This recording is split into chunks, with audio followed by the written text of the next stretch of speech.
Normally, when I comparison shop, I make a list of all the specs and check off whichever one has more. Then there's the LG 27GL850 and the LG 27GL83A. These two monitors are almost identical, down to the name.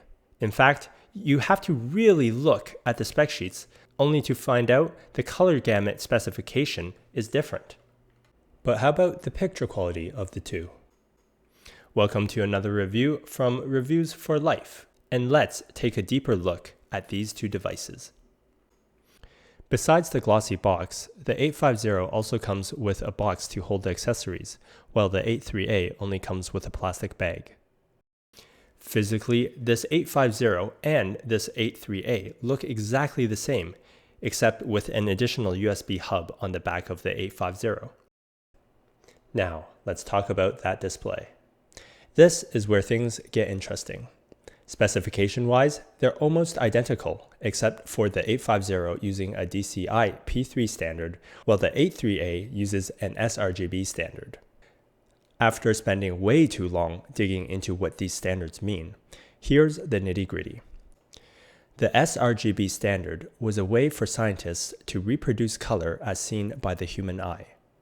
This standard covers about 1/3 of human color sensitivity, while the DCI P3 covers about half. But here's the thing. Although DCI P3 has more colors and is the way for the future, most content today is built with Srgb in mind. So what does that mean? Well, unless you have programs that takes advantage of the wider color gamut, you won't notice any difference. This point is further backed up by my testing. While playing video games and browsing web content, both panels did great. And when displaying solid colors, it's almost impossible to tell the difference. However, the 83A that I received had some slight color uniformity issues. Specifically, the right half of the screen is slightly warmer than the left half. This is most pronounced on an all-white background. Further, there's minor backlight bleed on the bottom left-hand corner of the monitor, and only noticeable in extremely dark rooms while displaying an all-black background. The 850 is much more consistent throughout, and color uniformity was almost perfect. Again, it also experienced a little bit of backlight bleed, but just like the 83A, it wasn't enough to bother me. Using the red and the blue solid colors, we see that both monitors looked pretty much the same. The green, on the other hand, looked slightly richer on the 850 than on the 83A. Honestly, I probably wouldn't have noticed this if I wasn't comparing the two monitors side by side. Neither panel had any dead or stuck pixels, and both work great at 144 Hz right out of the box. Would either one of these be good for a dual monitor setup? Personally, I would only pick these monitors up if color accuracy isn't your primary concern.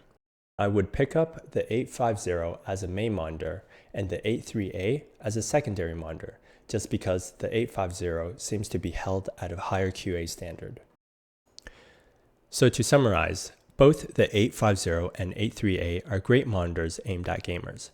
But is the 850 worth an extra $110 over the 83A? It's expensive, but to me, it's worth it because I simply don't have the patience to deal with the panel lottery. However, if you're a gamer who isn't overly concerned about the slightest color temperature difference, then I would definitely recommend the 83A over the 850. If you enjoyed this content, help support me by hitting like and subscribe. Thanks for watching, and I'll see you in the next one.